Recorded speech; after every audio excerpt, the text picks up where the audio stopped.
Alô São João do Paraíso, sejam muito bem-vindos a mais uma edição do nosso podcast. Hoje recebendo ele que já foi vereador, prefeito, deputado estadual, deputado federal por 2 mandatos, governador do Paraná, senador pelo 4º mandato e nas últimas eleições disputou a cadeira presidencial.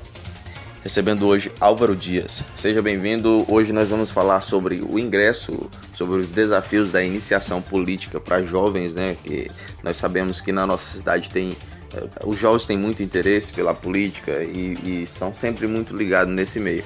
Então eu já começo endereçando a nossa pergunta para o Álvaro com o seguinte: muitos jovens se interessam pela política na nossa cidade. Nós sabemos que hoje em dia existe um tipo de preconceito contra o político. Que conselho o senhor daria a essas pessoas? Como lidar com esse pré-julgamento onde o político é visto como desonesto, como todo político já é um estereótipo de desonesto, né? Oi, Marcondes, uma satisfação participar dessa sua entrevista, né? E começando pelos jovens. É muito importante a participação política da juventude. Os jovens devem ser artífices também do processo político. Como disse o Papa Francisco, a juventude é a janela por onde olhamos o futuro. A generalização realmente causa decepção, né? Quando há essa generalização, que todos os políticos são iguais, nós nos sentimos não só constrangidos, mas também desmotivados. É preciso separar joio do trigo. Existem maus políticos e existem bons políticos. A questão é saber que percentual da política é constituído de bons políticos, não é? A política é imprescindível.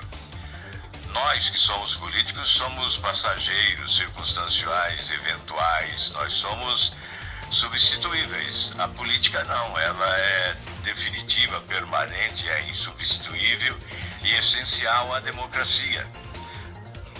Como regime democrático sem política? Então é preciso separar os bons dos maus e, evidentemente, contar com a participação efetiva daqueles que querem fazer a boa política. Não se trata de separar entre nova e velha política, trata-se de separar entre boa e má política.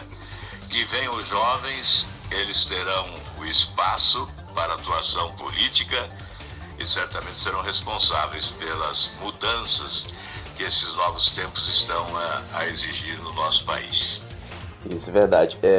Muitas dessas pessoas que se interessam pela política, às vezes sentem essa necessidade de entrar no meio político, não porque elas se sentem um político de fato, né? Elas sentem a necessidade de fazer alguma coisa pela sociedade ou porque já tem algum tipo de expressão, né, na sociedade. Diante disso, para exercer bem, né, a função de um político, é suficiente ter boas intenções ou é necessário ter todas as clássicas características de um político? O que o senhor acha sobre isso? Primeiramente, é um equívoco afirmar que eu não sou político. Todos nós somos políticos. Se temos convicção, se temos opinião, se agimos, somos políticos. A política partidária sim, é outra coisa. Alguém pode dizer, nunca fui político de partido, eu jamais exerci a política partidária, mas para disputar uma eleição é preciso se inscrever em partido político, é da nossa organização política, é da democracia. Portanto, desancar a política, rejeitar a política não é contribuição para o aprimoramento do processo democrático. Não há por que se envergonhar em ser político. Deveriam se envergonhar os corruptos, né? Político desonesto, sim, deveria se envergonhar. Os políticos honestos devem, ao contrário, se orgulhar da atividade que exercem, porque a política é a arte do bem comum. Portanto, aqueles que nunca exerceram a política e chegaram à conclusão que é uma questão de civilidade, de patriotismo, exercer a atividade pública, que venham para a atividade pública e contribuam. É muito bom para a democracia e é bom para o Brasil. Tragam a experiência da iniciativa privada para o setor público, que certamente será uma belíssima contribuição para melhorar a atividade pública no Brasil. Sim, a gente observa também no seu mandato como governador do Paraná, o senhor realizou uma reforma administrativa que eu devo dizer que foi excelente, né? Mudou bastante a economia daquele estado, mas com isso o senhor acabou gerando ameaças, o senhor acabou recebendo ameaças e, de certa forma, inimigos, né? Na política. Com isso, o senhor já cogitou deixar a política e, como não deixou, em que se agarrar para se manter determinado diante desse tipo de problema? Olha, já cogitei várias vezes, sim, de deixar a política em razão de ver a política como o chão minado da inversão de valores, das incompreensões e das injustiças. O que machuca mais é a inversão de valores.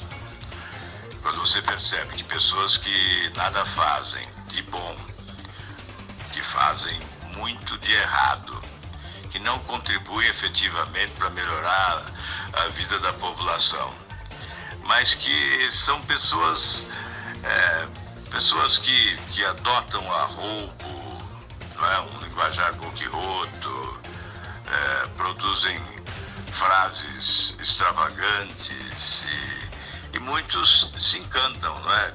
Na verdade, muitos se identificam com os defeitos e não com as qualidades de determinados políticos, não é?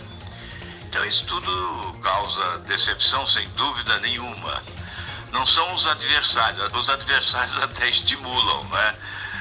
Você conhece aquela frase que diz: dou um boi para não entrar na política ou numa briga, mas dou uma boiada para não sair dela. A provocação às vezes é um estímulo, o desafio, não é? Então, eu já tive sim disposição, vontade de deixar a política pelas razões que expus, não em função dos adversários. Certa vez fui até minha casa e comuniquei à minha família que eu ia deixar a política depois que eu deixei o governo do Paraná. Mas aí fui convocado para ter uma participação política e acabei voltando à atividade 8 anos depois que deixei o governo. Acabei voltando para o Senado Federal, e onde me encontro até hoje. Vou cumprir o meu mandato, sem dúvida, fazendo da melhor forma possível o que eu posso fazer, e depois não sei, não é? Aí o futuro realmente depende, as consequências virão, são sempre resultantes do trabalho que nós realizamos. Então, nesse momento não há essa cogitação. Voltando aqui ao assunto dos jovens, dos desafios dos jovens entrarem na política, eu gostaria de saber a sua visão sobre o seguinte, falando sobre a política mais nacional, né? Nós elegemos no Brasil vários políticos jovens, né, como o Kim Kataguiri, Arthur Duval, né, que são youtubers que ficaram famosos e acabaram conseguindo aí um mandato, né?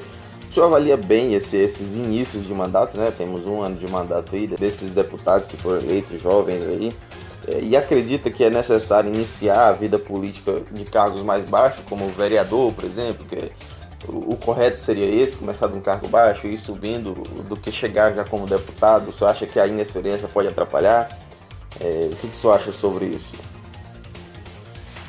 Sim, Marcondes, eu advogo que é preciso exercer cargos para chegar a funções mais elevadas, né? Experiência é fundamental.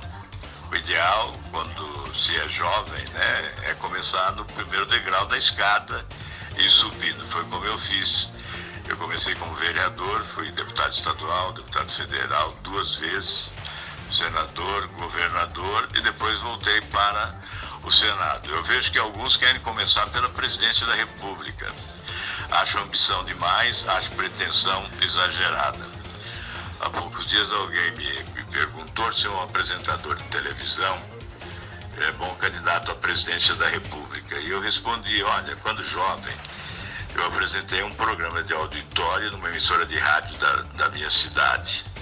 Mas eu não me considero só por isso preparado para apresentar o Caldeirão do Hulk na Rede Globo de televisão. Então, é preciso adquirir experiência. Quem quer chegar à presidência da República tem que ter passado por funções importantes no parlamento ou no executivo, né? Administrar uma grande cidade, administrar um estado, para adquirir experiência. Isso é muito importante. É diferente a administração privada da administração pública. A experiência na administração privada não é suficiente para o exercício da administração pública com êxito. Existem outros detalhes, né? As exigências são outras. Especialmente a relação entre os poderes é sempre muito complexa. Então há necessidade de experiência política para o exercício das funções mais elevadas. Alguém para lecionar numa universidade precisa fazer pós-graduação, mestrado. E na política não é assim. Na política tem sido diferente e as consequências são previsíveis, né? O desastre administrativo é sempre previsível, não é? Quando não se tem preparo. Por isso eu acho importante, sim, cumprir uma escalada, né? Passar por um itinerário para chegar em funções mais elevadas. Muito bem, e com isso a gente encerra a nossa entrevista. Eu quero agradecer muito ao senador Álvaro Dias por conceder essa entrevista ao nosso portal, porque devo registrar que não é fácil conseguir uma entrevista com uma pessoa de importância assim. Muito obrigado a você que ouviu a nossa entrevista até aqui e até o nosso próximo podcast. Muito obrigado. Muito obrigado aí pela oportunidade de participar da sua entrevista. Parabéns pelas perguntas adequadas, né, muito importantes. Um grande abraço a você e a todos que te acompanham nesse portal.